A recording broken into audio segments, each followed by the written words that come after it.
Although you are no longer aware that you are in water,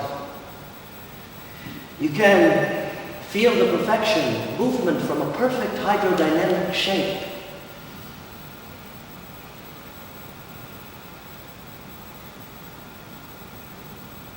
But what is shape? It is not a conscious structure, but a device for movement. A device now so well made, so well adjusted to its purpose as to have no conscious effect. These bodies are sculptures expressing freedom, nothing else. You will notice you feel no weight, none upon the body and none upon the mind. On the land you are constantly trapped and held and moved by a force you cannot see. Movement. How may we describe movement to you? To birds, perhaps. But even that comparison is primitive. There is no flapping of wings here. Movement is no more than a minute adjustment of lung breath, the gentle inclination of a fluke or the merest flicker of a tail muscle. We hang in our sky, are suspended in our world, not embattled by it. We have no criticism of our world. It is boundless, eternal, multifaceted, changing. And there are two worlds. Worlds of different tactile sensation, a world to float in and another to breathe in. Imagine that your metabolism is that of the most bizarre alien, a vacuum breather. Think of yourself free of gravity. Free to soar through your own sky, brushing mountains, swooping through canyons, playing tag with the clouds, hide and seek in the tops of trees, and then gliding up and up and up and up and up when the time comes to zip a little vacuum outside the atmosphere. It is a fantasy for you, but it is the reality for us. When there is the need for excited movement, then of course we can find speed. There are games to be played. The feel of the sea as it breaks up and over our swimming tails, the skimming away of the streamlining molecules, leaving drag and friction to dance their slow steps on our ghost skins, a roll in the sky, a spin in the air, a ride upon the bow wave of a boat, or the quick dash for food, all are games. There is a sophistication in play and the food hunt that perhaps you may never understand until you understand freedom. But when we review the restrictions your world has laid upon you, it is hard to see how you will ever come to understand us. And if you cannot understand us, this world, then it is hard to see how you will ever come to know us. Our evolution of the brain and of the shape is a natural function of perfection. We are aware. But you have no great respect for the essence of what we are. We are not serious. We build nothing. Outside of ourselves, we create nothing. Our brains expand for no good reason. We have no competitive spirit or no spirit of the kind that you admire. No. If you were to be presented with our world to live in, all that you are now would die. You would no longer be joined as tribes, grouped as countries, separated by color, class, creed.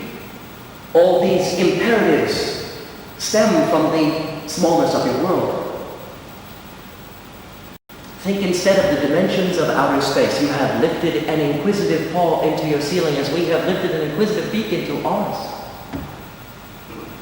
Let's consider the possibility that one day, one of your spacecraft discovers another world as pleasant and as temperate as this. The only difference is that it is bigger.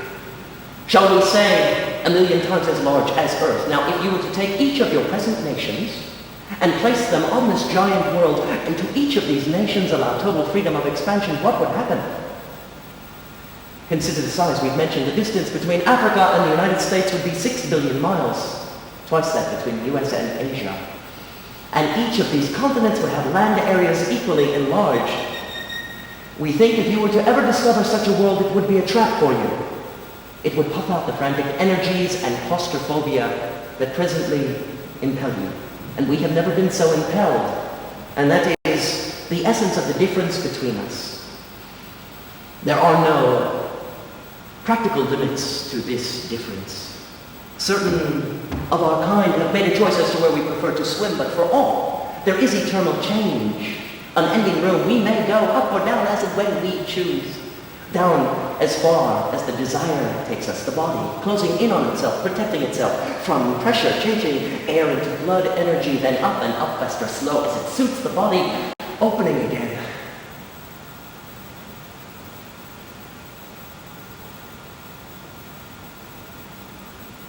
There are no threats from any of these other creatures in the sea. It is as if they have been placed here in our service. Even the great shark, who is forced to swim in his narrow plane of pressure, can be moved on with a good prod. From our heartbeats, everything exists to sustain us or delight us. You question why we have produced no works of art, yet we have brains large enough to appreciate art. Could it be that there is enough beauty here, that the kaleidoscope is varied beyond comparison, that the hues of the sea, of the live scales of fish, of the sands, rocks, sea plants are their own canvas, and that you perhaps might be limiting yourself by crediting the status of artist only to those who can interpret beauty and emotion to others? Would it not be true that if all of you could make such interpretations, there would be no need for artists, that you would all be artists? An excuse? No. Not in our case, but perhaps it would be if all that we had to see with were eyes. Consider our eyes, our many different eyes, and then consider us against any measure you would choose as artists, builders, musicians, for all of these are aspects of things that you see and hear. And now consider what we see and hear. With our eyes, with our optical eyes, that is, we may see more than you. We may see from beneath the sea the beaten pewter of the surface, the black holes of the thermoclines, the shifting rays of an inquisitive sun, the dancing tricks of refraction, the gently shifting deserts of the sea bed, coral fantasies ranging across an architectural spectrum, the dark jungles of kelp, alive with scaly things, slimy things, carpused things, angelfish, devilfish, living rocks, undersea mountains painted with rainbow encrustations. Yet, with a blink and a small adjustment of our optical eye muscles, we may see all that you can see. We may peer through the plume of storms, view sunsets, moonlight, dawns, cyclones, the towers you build along the edge of the world, the heavy heaving buckets you float across our ceiling, the dark clumsy blobs you have lowered below the ceiling that you call submarines. And we have seen you and wondered how we have wondered. We wonder how you live, where you live, but most of all, why you live. Do you ever play?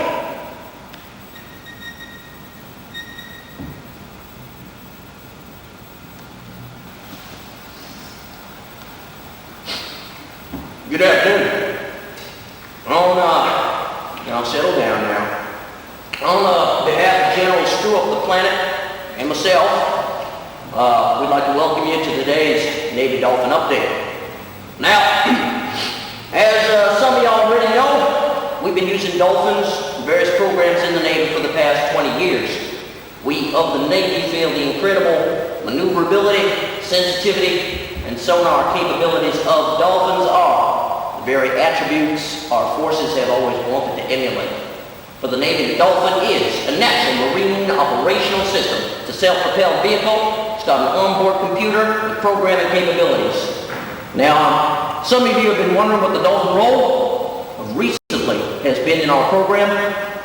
Of late, the dolphin role has been one of underwater surveillance and detection, because dolphins can pick out the most subtle features of submerged objects.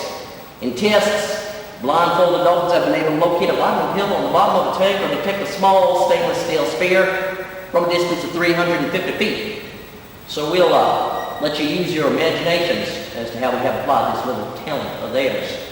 But most of your questions That's right, have centered on the role of our military dolphins in the future. Now, we see this role as an expanding one, and of course these programs are going to reflect that.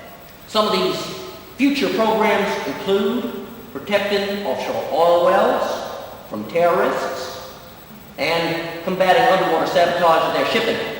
We've actually trained our military dolphins to pull the mouthpiece of the regulator from the face of a diver or push them to the surface. Now, as for these rumors that we've been attaching long hypodermic needles to the beaks of our dolphins with a CO2 cartridge and injecting the enemy frogmen with the CO2. Now, these are rumors, they're nonsense. Now, why? Literally, blow out the insides of our enemy when, of course, we can capture them. Now, as for the next few years, we're going to be appropriating somewhere in the vicinity of $15 million for our advanced marine biological research program. Now, I cannot at this time reveal exactly where these monies are going to be going. These are highly classified programs, and of course there always is the question, national security. However, we do have some tea and some cookies for you, and we brought a few of the boys along to answer any of them additional questions. Again, on behalf of the General and myself, we'd like to thank you for attending today's Navy Update. Have a pleasant day.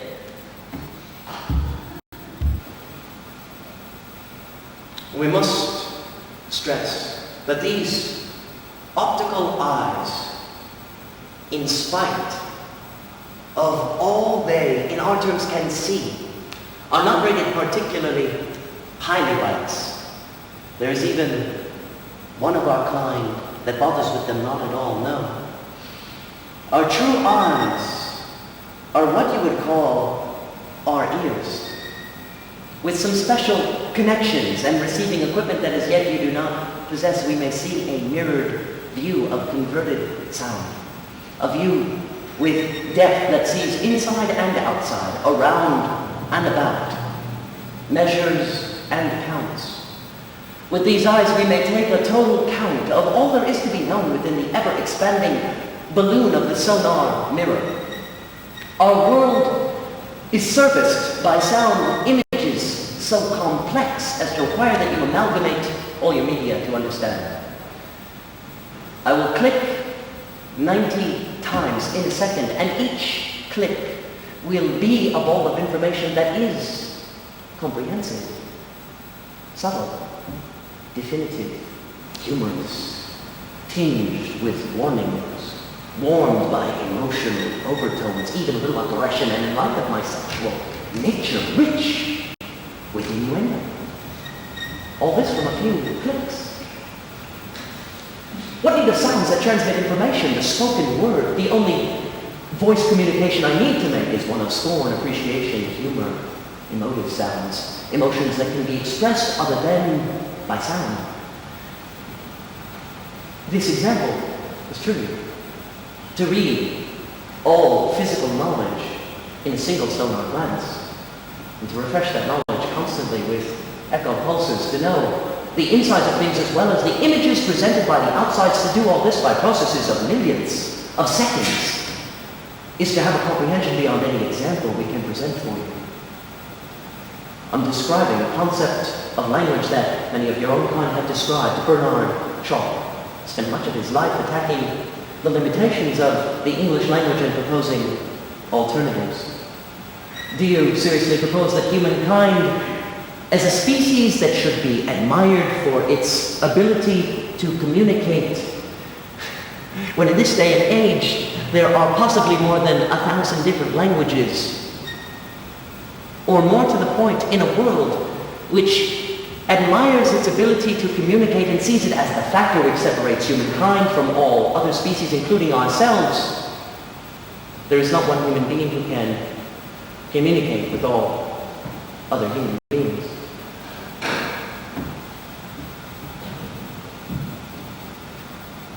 I did some background research, and I was actually offered the opportunity to be on board a boat tracking Japanese driftnet vessels in the Tasman Sea. They told me, expect long days at sea, cold nights, no sleep. I thought, okay, I'll do it. We took off from Auckland on this beautiful, crisp wind, clear day. You could see for miles. We headed straight for the Tasman. Reports vary between a few vessels working thousands of square miles, hundreds working a concentrated area. We didn't know. All we knew was that we were to document and bring to world attention the random destruction of all marine creatures through the careless use of drift nets. We arrived in the designated area on the 5th day. No boats in sight. And that night, we're drifting, full moon, we're all thinking, oh, this is great. Looking in the water, lovely calm water reflected in the moonlight. And as we're drifting, we come upon giant nets, 40 miles long each, 10,000 miles of net put out every night, millions and millions of miles put out every year, enough net to encircle the globe twice. And that night we started preparing. We started getting out our banners and noted drift nets and started pumping up our rubber dinghies and putting out the cartridges for the film and loading our cameras, making sure everything's all set, because the idea was to let the Japanese, the Koreans, the Taiwanese know that this cannot keep happening. And that morning, there they are, giant ships hauling in the night's catch, and you can see fish falling back out from the catch into the water. They're already injured and dying. We pull up alongside the Shuhashi number 4. We get alongside. You can hear the workmen above are laughing at us, because we must look like idiots, like little flies around an elephant. You know, and we get our banners out, we start placing the drift nets, we get the film, we start filming the net. But we get what we came for. Because there, slowly emerging from the water, are 6 dead common dolphins, with twisted, scarred bodies entangled in the razor nylon. And as the net keeps coming up, so do all these other marine creatures. Albatross, sea turtles, sharks, other fish that they're not looking for. There is no discrimination in this form of fishing. And we covered 5 ships on that mission, and every ship kept pulling up a few dolphins, and I kept thinking, what's the point? What are my photos going to do? Is my filming going to help the situation? Because I know that there are lots of boats out there still tracking and chasing families of dolphins and putting the nets on them for the tuna that lie beneath. And you're thinking, what's the logic? Because when it's all said and done, when the oceans are empty, who are they going to put their nets on then? Us?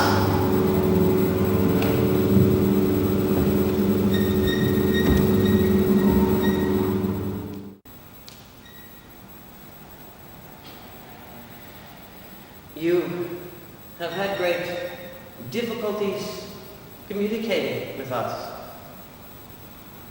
This has always been somewhat surprising in that, as far as we know, we've never been anything other than interested in or desirous of communication. In recent years, we have become aware of the limitations of your vocal structure. Here, as you know, we use twice the sound spectrum that your system can receive.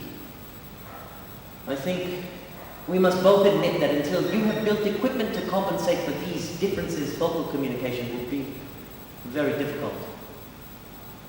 We could, of course, learn some of your sounds as we have, and we will do our best, but surely the imperative is on your side. We have lived by a code which allows an adaptation to new requirements, not a change of structures to them.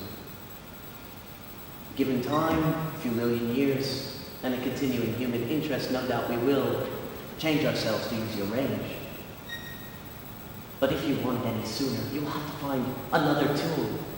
It would be better, surely, if you changed yourself in the fullness of time to use our range. But as we sense as is your nature, you will see something more immediate, even though it will not be as comprehensive. As for the brain, we know nothing of the brain. It is an extension of all else. The brains we have are the brains we need. We know something of your evolution on the land. Down the ages, we have met your kind at different moments of its development, and that's not a criticism. We were not so badly buffeted by Permian winds. There were no tigers in the sea. We were not so close to extinction driven by ice ages. No dinosaurs walked the beds of the sea. The sea has been our womb since we first chose it for what it offered. It was kinder then and it has been kinder since. So we understand the drives that have shaped you, but you must understand that we are shaped by our world as well. There is no danger here, so there is no fear. There is no hunger, so there is no justification for killing except for the essential food requirements. There is no need for work. So motive comes from play. That we are gentle, forgiving, undemanding, inquisitive is not that we are special. It is simply the shape of our surroundings. Why? Why do we bother with you? We bother because evolution has no end. You are obsessed with difference, determined that there should be a gulf. There is no longer any need. You have stopped building moats around your castles. You have even reached a point where you have a secret longing for communication with another species. We are gregarious. We share a common evolutionary heritage. You of the land, we of the sea. And you will find your life on other worlds when you have the technology to get there. The same goes for us. You will find us when you have the technology to recognize our existence. And if this visit, be it ethereal as any guide, we are getting very close. In the meantime, learn what you can of us, as we are interested to learn of you.